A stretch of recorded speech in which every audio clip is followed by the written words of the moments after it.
जय हिंद फ्रेंड्स, मेरा नाम अजीत सिंह और आप मेरा ये YouTube चैनल देख रहे हैं दद्दा की खरी खरी। और आज मेरे दोस्त हैं, आपसे मिलिए। आप हैं श्री वीरेंद्र धीमान जी। मेरे बड़े पुराने दोस्त हैं, इनको हम लक्की पाजी भी बोलते हैं। और he is an expert in crypto currencies, और इन्होंने क्रिप्टो को बहुत स्टडी किया है और अभी भी कर रहे हैं, लगातार पढ़ रहे हैं। और बहुत सारे लोगों को आप क्रिप्टो करेंसी के बारे में, क्रिप्टो का क्या फ्यूचर है, क्रिप्टो की बहुत सारी टेक्निकल बातें आज हम इससे जानना चाहते हैं, क्योंकि इसके बारे में बहुत से लोगों को एक तो जानकारी नहीं है, कौतूहल है, पर इसके बारे में ये कहा जा रहा है कि साहब this is the thing of future, तो भविष्य। और बहुत से लोग क्रिप्टो में फंस रहे हैं, ठगे जा रहे हैं, या जो भी हो रहा है, या क्रिप्टो के बारे में बहुत सारी किंवदंतियां हैं, बहुत सारे मिथ्स हैं। लोग रातों रात जो करोड़पति बनने वाली स्टोरीज आ रही हैं, उनमें कितनी सच्चाई है, क्या है? क्या आप रातों रात करोड़पति अरबपति बनने के लिए आपको क्रिप्टो में घुसना चाहिए, क्रिप्टो में इन्वेस्ट करना चाहिए? ऐसे बहुत सारे सवाल हैं जिनके जवाब हैं। तो पहले मुझे बताइए आप ब्रीफ कॉमन मैन की भाषा में, एक आम आदमी की भाषा में, कि असल में ये क्रिप्टो है क्या? सभी को मेरा नमस्कार। जैसे अभी हमारे चैनल में ना फॉर्मेलिटीज नहीं चलती हैं। अच्छा, काम की बात करो, अरे गाली वाली देने लगते हैं, तो बहुत अच्छी बात है, तो बहुत मेरे लिए फिर और ज्यादा आसान हो जाएगा इस ढंग से बात करना। हाँ जी। तो जैसे आपने अभी पूछा है कि व्हाट इज क्रिप्टो, है क्या, तो इसको अगर सिंगल लाइन में बोला जाए तो ये यही बोल सकता हूँ, क्रिप्टो इज फ्यूचर, ये भविष्य है। और जैसे आज से अगर ज़्यादा नहीं 30 साल पीछे जाएं तो चिट्ठियों का ज़माना था, हम सभी लोग चिट्ठियां लिखते थे, पढ़ते थे। जिनकी उम्र 40 से ज़्यादा है वो चिट्ठियों की भाषा और इमोशंस को समझते हैं, लेकिन जो आज की यंग जनरेशन है, जो 20-25 साल 15 साल टीनेज में है, ना तो उन्होंने कभी चिट्ठियां लिखी हैं हाथ से, ना कभी उन्होंने पढ़ी हैं। तो उस वक्त जब चिट्ठियां लिखी जाती थी तो थोड़ी थोड़ी बातें होती थी, पर कुछ फ़ोन एक इंस्ट्रूमेंट आएगा जिससे हम बात कर पाएंगे लाइव। तो फिर टेलीफोन आया, तो जब टेलीफोन लगा लोग घर में, हमारे घर में भी पहली बार टेलीफोन लगा, तो मुझे आज भी याद है, हम छोटे छोटे थे, तो जब टेलीफोन की घंटी बजती थी तो मैं, मेरा भाई और मेरी बहन, हम तीनों भागते थे फोन का, सिर्फ फोन कॉल को रिसीव करने के लिए। इतना एक्साइटमेंट था नई टेक्नोलॉजी का, अविश्वसनीय सी बात थी कि कुछ ऐसा भी हो सकता है। हमारे पूरे मोहल्ले में एक ही फोन था जो हमारे घर पे था, और पूरे मोहल्ले ने अपने घरों में, पड़ोसियों में नंबर बांटे होते थे, और मैं और मेरा भाई छोटे थे, सबकी कॉल्स आती थी, उनको इन्वाइट करने जाते थे। ये 30 साल पुरानी बात है। और आज चिट्ठियां खत्म हो चुकी हैं, टेलीफोन आ गया था, टेलीफोन खत्म हो गया क्योंकि पेजर आए, पेजर खत्म हो गए क्योंकि मोबाइल फोन आए, मोबाइल फोन खत्म हो गए क्योंकि स्मार्टफोन आ गए। तो ये जो एवोल्यूशन हो रहा है टेक्नोलॉजिकल, इसी तरह से करेंसीज भी हैं। पहले चमड़े के सिक्के चलते थे, टेक्नोलॉजी का डेवलपमेंट हुआ तो टकसाले लग गई, मेटल के, सोने चांदी के सिक्के आने शुरू हुए, थोड़ा और डेवलपमेंट हुआ तो मशीन और कागज बन गया, स्याही बन गई तो नोट छपने लगा, और डेवलपमेंट हुआ तो plastic money, debit credit card आए, और डेवलपमेंट हुआ तो आजकल मनी करेंसी अब हम यूज कर रहे हैं, पेटीएम एंड गूगल पे। यस, मैं आपको 5,000 रुपए दे रहा हूँ, पेटीएम कर रहा हूँ, आपको रिसीव हो गया, मैंने पे कर दिया, ना मैंने हार्ड कैश दिया ना आपने लिया, पर मेरे और आप में 5,000 रुपए का वैल्यू ट्रांसफर हो गया, राइट? तो वो करेंसी का एवोल्यूशन हो रहा है। ये दोनों चीजें जो हैं वो, या ये जो दोनों चीजें हैं, ये टेक्नोलॉजिकल एडवांसमेंट और एवोल्यूशन, उसका कॉम्बिनेशन है। व्हाट नेक्स्ट, करेंसी के बारे में बात करें, लेन देन की जो अलग और ज़रूरतें हैं उनकी बात करें, तो crypto currency is the future.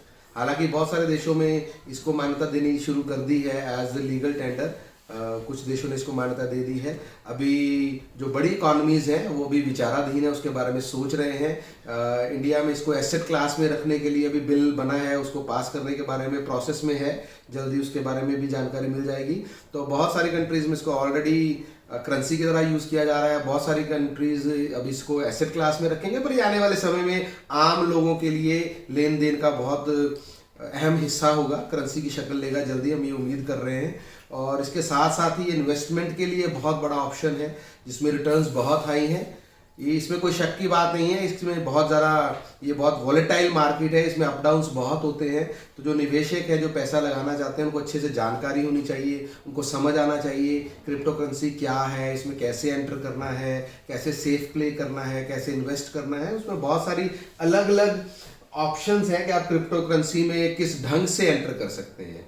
आप एज अ ट्रेडर एंटर कर सकते हैं, आप as a holder investor enter कर सकते हैं। There are many other options जिसमें आप प्ले कर सकते हैं और पैसा बना सकते हैं। और इसके फ्यूचर की बात करें और ये क्या है, तो ये बात करें तो आज जो सबसे बड़ा नाम है जिसपे दद्दा जी भी बहुत मशहूर रहे हैं, फेसबुक और इंस्टा और व्हाट्सएप की अगर बात करें, अब उसका नाम बदल के मेटा हो चुका है। और मेटा जो है वो एक शब्द से आया है, उस शब्द का नाम है मेटावर्स।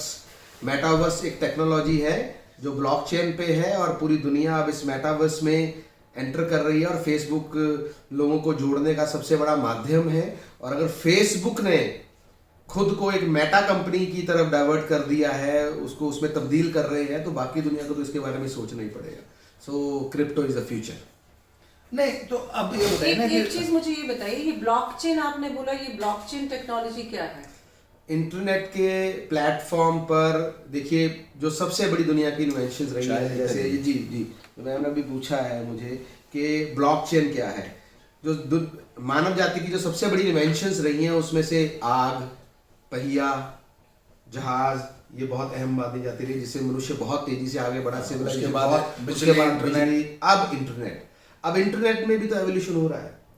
इंटरनेट भी तो कितना ज्यादा ग्रो कर रहा है। तो अभी जो ब्लॉकचेन टेक्नोलॉजी है वो आज की दुनिया की सबसे safest, fastest and strongest technology है as far as business and other activities are concerned, जो टेक्नोलॉजिकल एडवांसमेंट है। तो ब्लॉकचेन एक ऐसी टेक्नोलॉजी है जो सेंट्रलाइज नहीं है, जिसमें पूरी दुनिया पार्टिसिपेट करती है। अलग अलग देशों में, अलग अलग जगहों पर जितने भी टेक्निकल बैकग्राउंड के लोग हैं वो इसमें पार्टिसिपेट करते हैं। इसको कोई एक इंसान कंट्रोल नहीं करता। ब्लॉकचेन टेक्नोलॉजी को पूरी दुनिया में जहां पर भी इंटरनेट अवेलेबल है वहां से इसमें डाटा जो है इनपुट किया जाता है, और जितना भी इसमें प्रोसेस होता है वो कलेक्टिवली इंटरनेशनली चलता है।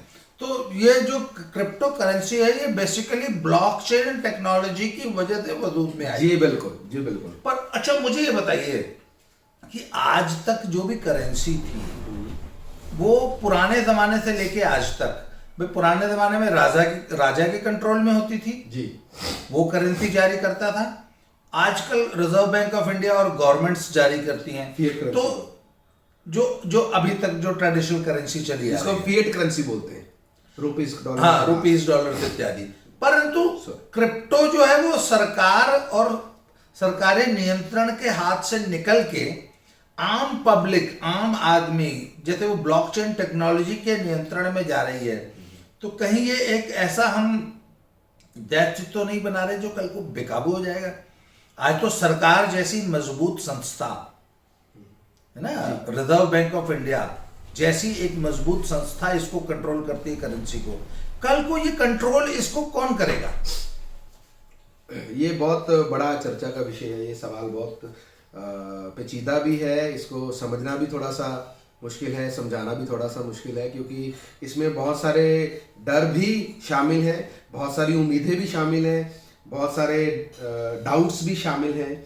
यहाँ पर कुछ चीज़ें ऐसी हैं जो हमें इतिहास से समझनी पड़ेगी, कुछ चीज़ें ऐसी हैं जो हमें वर्तमान में समझनी पड़ेंगी, और इस विषय पर बहुत सारे ऐसी बातें हैं जो हमें भविष्य पर फेथ करते हुए, उस पर विश्वास करते हुए माननी पड़ेगी। अब हम बात करें, जैसे आपने कहा कि अभी तो एक संस्था है, गवर्नमेंट है जो करेंसी को कंट्रोल कर रही है, ग्लोबलाइजेशन है, हर कंट्री अपनी फिएट करेंसी को कंट्रोल करती है, जो इकोनॉमी है, जीडीपीस है, उसके हिसाब से चलती हैं। तो इंटरनेट और ब्लॉकचेन की वजह से क्या ऐसा दैत्य, क्या ऐसा कुछ बड़ा तो बिल्ड नहीं हो जाएगा जो हमारे लिए ही नुकसानदायक है? हाँ, आउट ऑफ कंट्रोल हो जाए। देखिए, अगर हम सिर्फ फिएट करेंसी की बात करें या नॉर्मल करेंसी की बात करें, उसका इस्तेमाल भी तो सही और गलत दोनों कामों में होता रहा है, दोनों तरह से होता रहा है। उसी तरह से अगर हम क्रिप्टो करेंसी की आने वाले समय में अगर एक करेंसी और लीगल टेंडर बनती, देखिए ये बात मैंने पहले की है कि बहुत जितनी भी बड़ी इकोनॉमीज हैं, जितने भी बड़े देश हैं, जिनके सरोकार, जिनके वेस्टेड इंटरेस्ट बहुत ज़्यादा हैं, वहाँ पर इन चीज़ों को लागू करना बहुत मुश्किल रहेगा। It won't be easy. और जब भी ये पूरी दुनिया में कलेक्टिवली इसको यूज़ किया जाएगा तो कोई भी एक कंट्री इसको यूज़ नहीं करेगी। जो मुझे लगता है, मेरा ज्ञान अभी इसमें बहुत ज़्यादा बड़ा नहीं है, मुझे कहने में कोई हिचकिचाहट नहीं है, लेकिन जो मैं थोड़ा अज्यूम कर पाता हूँ, जितना मैं इसके बारे में पढ़ रहा हूँ, जान रहा हूँ, सीख रहा हूँ, या इसको थोड़ा सा जो मैं जज करने की कोशिश करता हूँ कि ये कैसी शक्ल ले सकती है, तो कल को जब ये डिजिटल करेंसी लीगल टेंडर के रूप में बनेगी तो डेफिनेटली कंट्रीज का कंट्रोल रहेगा, सरकारों का कंट्रोल रहेगा। ऐसा नहीं है कि पूरी तरह से बेकाबू होगी। इसका नेचर जो है वो डिसेंट्रलाइज्ड होगा, लेकिन ये बेकाबू नहीं होगी, ऐसा नहीं होगा। इसको कोई ना कोई तो कंट्रोल करेगा, चाहे वो गवर्नमेंट करे या कुछ ऐसा रूल रेगुलेशन बन जाए जिससे आवाम लोग ही खुद इसको कंट्रोल करें। ठीक है, इंटरनेशनल लेवल पर जो मुझे समझ आता है, जो मैं जज कर पाता हूं, ये है कि अल्टीमेटली एक ग्लोबल करेंसी बन जाएगी। ग्लोबल करेंसी में जितनी भी कंट्रीज है उनका एक कॉमन प्लेटफॉर्म बनेगा जिसमें सभी कंट्रीज जो है वो पार्टिसिपेट करेंगी।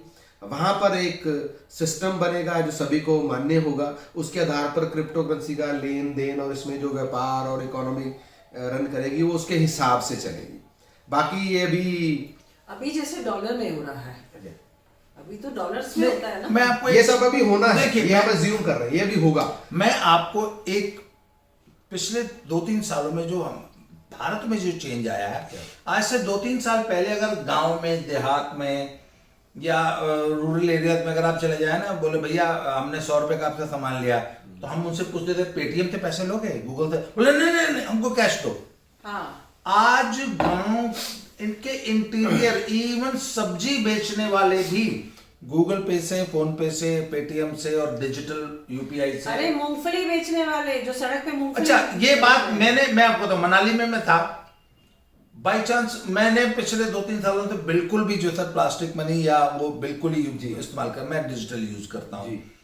मेरे पास कैश होता ही नहीं इनफैक्ट, और वैसे भी मनाली में मैं गांव में रहता हूँ। तो मैं एक दुकान पे गया, मुझे कुछ 30-40 रुपए का कुछ सामान लेना था, मैं कॉपी पेन लेना था एक। तो मैंने पूछा भैया है, मैंने कहा, पहले मैंने जाते ही पूछा, मैंने कहा गूगल पे से पैसे ले लोगे ना? उसने कहा नहीं गूगल पे तो नहीं है। मैंने कहा पेटीएम वगैरह? कहते नहीं कुछ नहीं है। मैंने कहा यार तू कैसा आदमी है, तू पढ़ा लिखा लड़का है, मॉडर्न यंग लड़का है, तू 25 साल 23 साल तेरी उम्र है, तेरे पास स्मार्टफोन है, even then you don't have Google Pay and Paytm. मैंने कहा फिर एक काम कर, छोड़ रहने दे। मैंने कहा तू एक पेन दे दे मुझे 10 रुपए का, और मैंने कहा 4 प्लेन पेपर दे दे। मैंने कहा आया तो मैं कॉपी पेन लेने पर, मेरे पास पैसे नहीं है, तो सिर्फ एक पेन दे दो। उसने मुझे सब 10 रुपए का वो पेन दे दिया। वहां से मैं निकल के उसकी बगल वाली दुकान पे गया, तो मैंने जाकर पूछा, मैंने भाई साहब गूगल पे से पैसे ले लोगे? उन्होंने कहा हाँ जी ले लेंगे। तो फिर मैंने कहा यार काम कर, एक कॉपी दे दे। मैंने आईटीसी की एक कॉपी ले ली, एक पेन और ले लिया। फिर मुझे ध्यान आया यार मेरे पास चाय पत्ती नहीं है, फिर मैंने चाय पत्ती ले ली, और फिर बहुत सारी चीजें मैंने ले ली, और तब शॉपिंग हो गई 450 रुपए की। तो मेरे और लिफाफा इतना बड़ा भर गया, और मैंने गूगल पे से मैंने उसको कहा, मैंने एक काम और कर दे यार, मैंने देख 450 का बिल है तेरा, मैं 1000 रुपये तुझे ट्रांसफर करता हूँ, 550 मुझे कैश दे देना। मैंने कहा ऐसे बगैर, तो मैंने 550 उससे कैश ले लिया, और उसको फिर मैंने इतना बड़ा लिफाफा लेके फिर मैं वापस आया पहली दुकान पे। मैंने कहा भाई साहब आपने गूगल पे से पैसे ले लिए ना जी, आपको बिजनेस मिला 10 रुपए का, 10 रुपए का कैश की वजह से। मैंने कहा आपका पड़ोसी गूगल पे से पैसे ले रहा है, उसको 450 रुपए की उसकी सेल हुई है। एब्सोल्युटली। इतना बोल, और ना वो चढ़ गया ऐसे तमतमाम। मैंने कहा मेरे को तेरे चेहरे से लग रहा तुझे बहुत बुरा लग रहा, नाराज हो रहे हो, पर इस बात को समझ ले। ये बोल के मैं आ गया। 4 दिन बाद मैं फिर गया, अरे मैंने कहा हुआ भाई तेरे पास गूगल पे? कहता ना। मैंने कहा कोई बात नहीं। मैं फिर पोस्ट के पड़ोस में गया, मैंने फिर वहां से ग्रोसरी ली, मैंने फिर उसको बताया 500 रुपए। मैंने कहा जब तक गूगल, मैंने कहा दुकान बंद हो जाएगी, ताला लग जाएगा अगर नई टेक्नोलॉजी पे नहीं आओगे। 1 हफ्ते बाद मैं फिर गया, उसने मुझे दूर से बोला भाई साहब गूगल पे आ गया मेरे पास। मैंने कहा हाँ बेटा आ गया ना लाइन पे। तो सब बात ये बताइए कि कल को ये क्रिप्टो करेंसी के साथ भी ऐसा हो जाएगा क्या कि हमको अपनी जो आज जो जिसको आप अभी कौन सी करेंसी बोल रहे थे, वो हमारी जो लोकल रुपया डॉलर है, फिएट करेंसी को छोड़ के मजबूरन हमको कल क्या क्रिप्टो पे जाना पड़ेगा? ऐसी दुनिया आ रही है क्या? मैं आपको एक मैं इसी बात पे मैं बता रही हूँ। जब व्हाट्सएप आया ना, तो हम लोग ज्यादातर मेल्स के थ्रू काम करते थे या फोन कॉल के थ्रू काम कर रहे थे ऑफिस में। इसी बात पे तो व्हाट्सएप जब आ गया तो मेरे पास व्हाट्सएप नहीं था, मैंने वो स्मार्टफोन लिया ही नहीं था और व्हाट्सएप में यूज नहीं कर रही थी। तो मुझे जब भी कोई आए तो वो कहे कि मैम मैं आपको व्हाट्सएप कर देता हूँ। तो मैंने कहा अच्छा। आपको लगा आप तो दुनिया में पीछे छूट गई। थोड़े दिन बाद जो है ना मुझे ऐसा फील होने लगा, हर आदमी मुझे कह रहा है व्हाट्सएप कर देता, व्हाट्सएप पे भेज दीजिए फोटो, व्हाट्सएप पे डॉक्यूमेंट जो है व्हाट्सएप कर दीजिए। तो मतलब मुझे अल्टीमेटली समझ आया कि ये व्हाट्सएप मुझे समझना पड़ेगा ये क्या चीज है, क्योंकि मुझे व्हाट्सएप मैंने कभी यूज नहीं किया था। तो मुझे उस पर आना पड़ा क्योंकि वो मेरी प्रोफेशनल डिमांड हो गई, मेरे प्रोफेशन की वो नीड बन गया था, इसलिए मुझे उस पर आना पड़ा।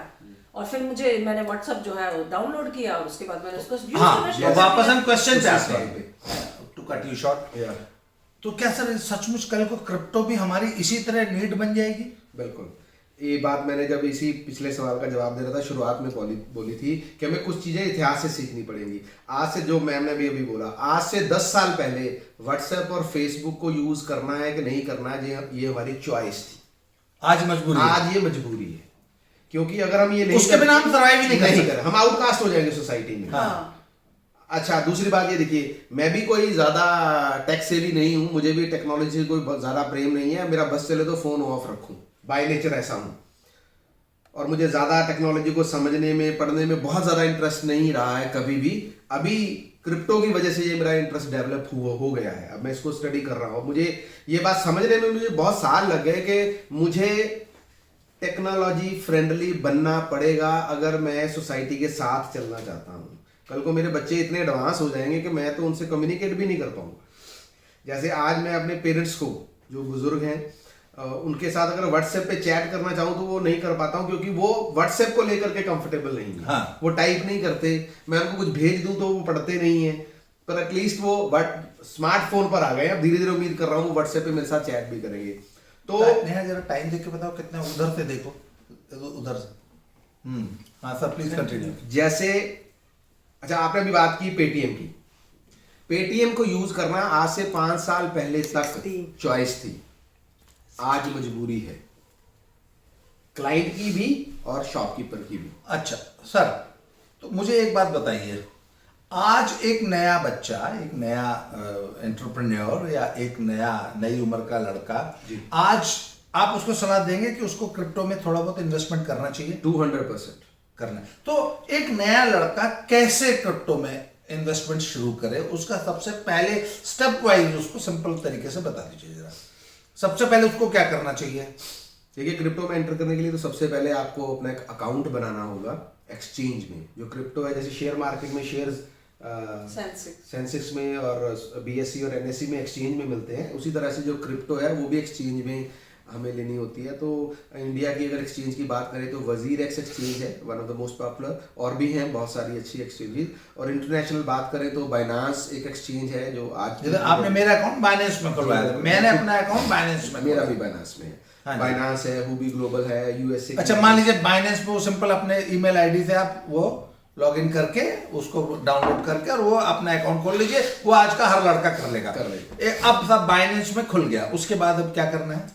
उसके बाद वहाँ पर ट्रेडिंग चलती है। आप कुछ कॉइन्स को स्टडी करेंगे, आप समझेंगे, जानेंगे कौन से कॉइन्स हैं, कब शुरू हुए, उनके पीछे क्या टेक्नोलॉजी है, क्या प्रोजेक्ट्स हैं। अगर हम बात करें तो इस वक्त 2009 के करीब पहला कॉइन बिटकॉइन लॉन्च हुआ था। आज 13-14 साल बाद करीब 12,000 कॉइन्स जो हैं वो डिजिटल प्लेटफॉर्म पे अवेलेबल हैं। और अगर हम बाइनांस की बात करें तो वहाँ पर सिर्फ 400 कॉइन्स हैं जो आपको अवेलेबल हैं। बाकी जो 11,000 समथिंग कॉइन्स हैं वो दुनिया की सबसे बड़ी अलग-अलग प्लेटफॉर्म पे अवेलेबल है। अगर मैं अपनी व्यक्तिगत बात करूं तो मैं उन्हीं कॉइन्स को प्रेफर करता हूं जो दुनिया की नंबर 1 एक्सचेंज पे है। अच्छा, मतलब आप वही कॉइन्स? मैं उन्हीं पे प्रेफर करता हूं, क्योंकि मुझे ये क्लियर हो जाता है कि अगर मुझे खुद को 12,000 कॉइन्स को स्टडी करना पड़े तो ये वाली उम्र तो मेरी निकल जाएगी।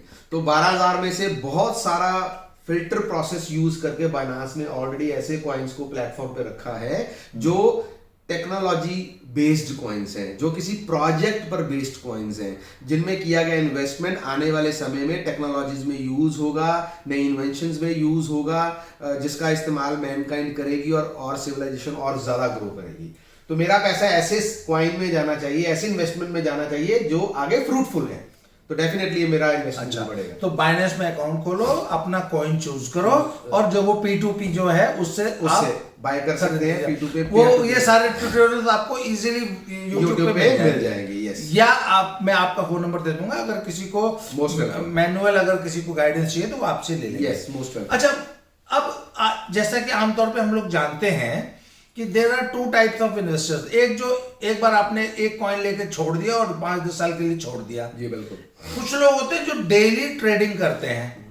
अब मैनुअली ट्रेडिंग करना, मुझे एक मेरे मित्र ने बताया कि भैया अपने जो एक्सचेंज है वो तो सुबह 10:30 से 3:30 5-6 घंटे काम करते हैं। यस। ये जो है वो 24 घंटे काम 24 करता घंटे है। है, तो absolutely। 24 घंटे अपने ट्रेड, अपने स्टॉक पर नजर रखना बड़ा टेढ़ा काम है।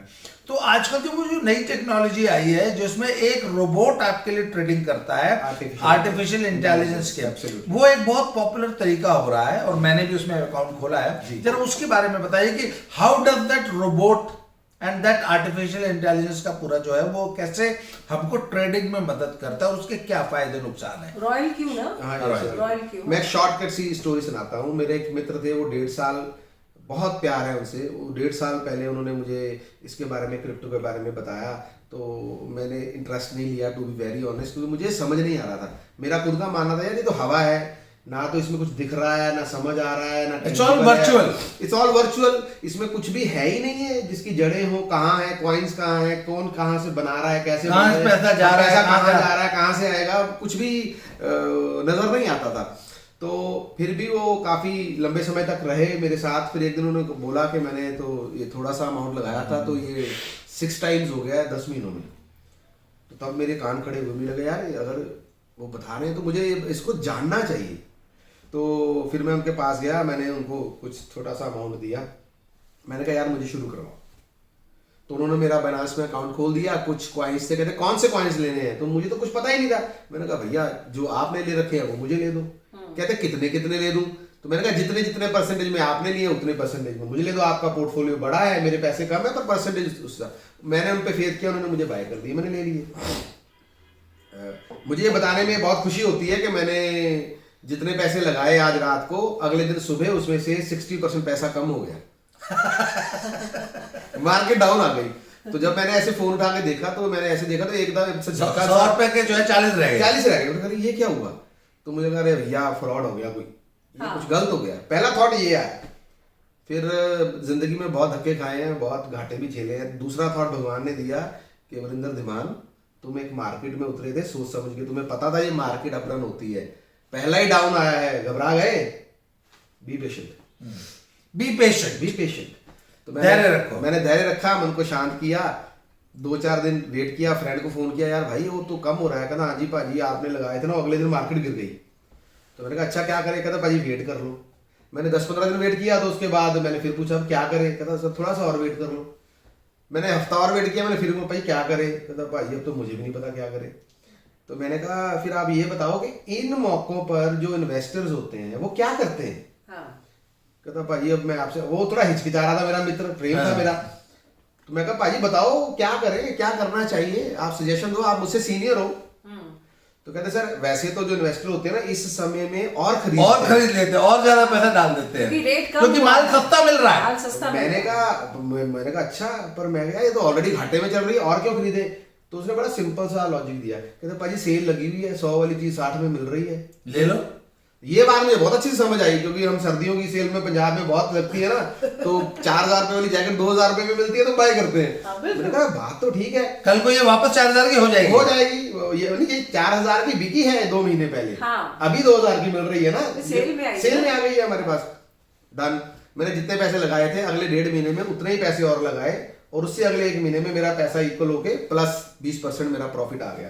तो मुझे ये क्लियर हो गया शुरुआत में कि ये अप डाउन होती है मार्केट। हाँ, ये मार्केट है कि रोज अप डाउन होगी। पर उस 1.5-2 महीने में मैं कुछ कर नहीं पाया, बैठा रहा, वेट करता रहा, और उसने बोल दिया, मैंने और पैसे लगा दिए। तो मुझे ये लगा कि मैंने क्रिप्टो के बारे में ये सुना था, इसमें बहुत पैसा बनता है, पर मैं इसमें कुछ कर तो पा नहीं रहा, मैंने पैसे लगा दिए हैं, अब मैं मार्केट के हिसाब से वेट कर रहा हूँ।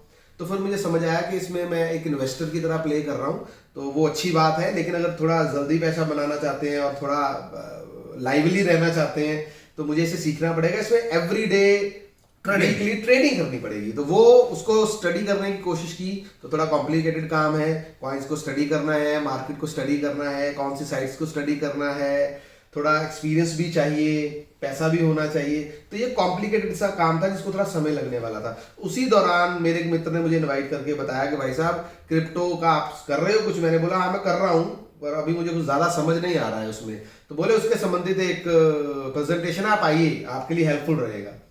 तो मैं उनको बोला यार मेरे पास सिर्फ आधा घंटा है तो मैं आके मिलूंगा। तो जब मैं वहाँ गया तो मैं वहाँ पर 6 घंटे के लिए बैठा। वहाँ पर जो मित्र मिले वो क्रिप्टो के बहुत ज्ञाता थे, उनको 5-6 साल का एक्सपीरियंस था, बहुत पैसा कमाया भी था, गंवाया भी था, तजुर्बा था, नॉलेज थी, विजन था। तो जो मैं आधे घंटे के लिए गया था, 6 घंटे इसलिए बैठा कि मुझे लगा अरे इसमें तो बहुत कुछ सीखने के लिए है। और वहीं पर उन्होंने मुझे आर्टिफिशियल इंटेलिजेंस के बारे में बताया कि जैसे हमने पहले बात की है कि टेक्नोलॉजी का एवोल्यूशन है, अब ह्यूमन माइंड की लिमिटेशन है जी। अब शहर इतने ज्यादा डेवलप हो गए, दिल्ली की बात करें तो दिल्ली के जो लोकल लोग हैं अगर उनको भी कहीं जाना हो तो वो जीपीएस का इस्तेमाल करते हैं। इतने फ्लाईओवर्स बन गए हैं तो उनको भी बैठ के सोचना पड़ता है कि किस रास्ते से जाए। इतना बढ़ गया तो वहां भी टेक्नोलॉजी चाहिए आपको मूव करने के लिए। तो पहले हम टेक्नोलॉजी को यूज करते थे, अब टेक्नोलॉजी जबरदस्ती हमारी जिंदगियों में एंटर कर चुकी है। अगर हम टेक्नोलॉजी को यूज करेंगे तो हम जल्दी जल्दी ग्रो करेंगे, राइट। तो आर्टिफिशियल इंटेलिजेंस एक रोबोट है, एक एप्लीकेशन है जो रियल टाइम में आपके लिए आपके अकाउंट में ट्रेडिंग करती है। वो स्मार्ट रोबोट है, उसमें कमांड्स हैं जिनको जो आप कमांड्स देंगे उसको वो एग्जीक्यूट करेगा रोबोट। जब हमारी कमांड को ही एग्जीक्यूट करेगा। जो आप कमांड, वो मशीन है, आप उसको कमांड देंगे, उस कमांड को एग्जीक्यूट करेगा। तो क्या हमें उसको रोज ऑपरेट करना? नहीं, रोज ऑपरेट नहीं करना है। ओके नहीं, एक बार हमने एक स्टैंडिंग ऑर्डर उसको दे दिया कि आपने मेरा इतना पैसा इतने प्रॉफिट पे सेल कर दो, इतने लॉस पे बाय कर लो, इतनी एवरेज मेंटेन कर लो। जो आप कमांड उसको दे दोगे वो उस कमांड के अकॉर्डिंगली ऑटोमेटिक मोड पे दिन रात काम करता रहेगा। वो पैरामीटर्स आप जैसे लीडर्स उनको हेल्प कर देते हैं। जी बिल्कुल, गाइड करते हैं। वो रॉयल क्यू रोबोट को किन पैरामीटर्स पे सेट करना है वो आपके जैसे जो लोग होते हैं वो गाइड करते हैं। और जो यूजर होते हैं हम उनको इनिशियली भी गाइड करते हैं और साथ में रोबोट को कैसे बेहतर यूज करना है, ज्यादा प्रॉफिट यील्ड करने के लिए वो भी गाइड करते हैं। तो ये रॉयल क्यू जो रोबोट है या आर्टिफिशियल इंटेलिजेंस है, इसको हम कहाँ से लेंगे? इसके लिए देखिए, ये जो एप्लीकेशन है ये एंड्रॉयड प्लेटफॉर्म पे और iOS प्लेटफॉर्म दोनों पे अवेलेबल है। अच्छा, एक ऐप है उसको डाउनलोड करना है, इसको सिंपली डाउनलोड करना है, लेकिन उसमें अपना अकाउंट बनाने के लिए आपको लिंक चाहिए होता है। मेरा उसमें अकाउंट, जैसे हम बैंक में अकाउंट को ओपन करते हैं तो जैसे किसी जब का मेरा हुआ तो आपने मेरे को लिंक दिया, मैंने आपको लिंक दिया था, तो उस लिंक से आप जो उसका बेसिक ईयरली सब्सक्रिप्शन है उसके बारे में उसको पे करके आप उसको डाउनलोड कर सकते हैं और उस लिंक से आपका अकाउंट एक्टिवेट हो जाएगा। फिर आपका बाइनेंस अकाउंट और वो रोबोट आपस में 27 है 27। अब हमारे पास टाइम कम है, हमें Short 2 करते मिनट हैं। में Finish करते तो आप एक बार देखिए, ये हम इस डिस्कशन को आगे आने वाले वीडियोस में भी जारी रखेंगे। ये आज हमने एक बेसिक डिस्कशन किया। अगर आप क्रिप्टो में पैसा इन्वेस्टमेंट करना चाहते हैं तो आप वीरेंद्र भाई साहब से कंसल्ट कर सकते हैं। आप अपना व्हाट्सएप नंबर लिखा दीजिए, मैं डिस्क्रिप्शन में भी डाल दूंगा। आप इनको प्लीज कॉल मत कीजिए, व्हाट्सएप से आप इनको मैसेज भेज के कंसल्ट कर सकते हैं। और साथ ही साथ आपके जो भी क्वेश्चंस हैं, क्वेरीज हैं, आप इस वीडियो के नीचे लिख दीजिए। हाँ, ताकि वो तो ये उसका जवाब दे जी। सकें और आपसे ये कांटेक्ट कर सकें, आप इनसे कांटेक्ट कर सकें। और मैं ये कहता हूं कि भाई, चूंकि मुझे विश्वास है, मुझे इन पे विश्वास है और मुझे क्रिप्टो पे विश्वास है, एंड मैंने इन्वेस्ट किया हुआ है और मैं उसको वॉच हाँ, भी करती हूं। आपके ही कहने से हमने भी क्रिप्टो में अपनी इन्वेस्टमेंट शुरू की है, आप भी कर सकते हैं। आप प्लीज अपना फोन नंबर लिखा दीजिए। My phone number is 7696244244। एक बार दोबारा रिपीट कर दीजिए। 7696244244। और आपका शुभ नाम? Varinder Dhiman. Yes, thank you so very much. तो आज के लिए इतना ही था। बहुत जल्दी फिर से मिलते हैं, फिर से ऐसे ही किसी टॉपिक पे बेहतरीन डिस्कशन, ऐसे ही किसी एक्सपर्ट से बात करते हुए। आज के लिए इतना ही। Thank you very much. Thank you.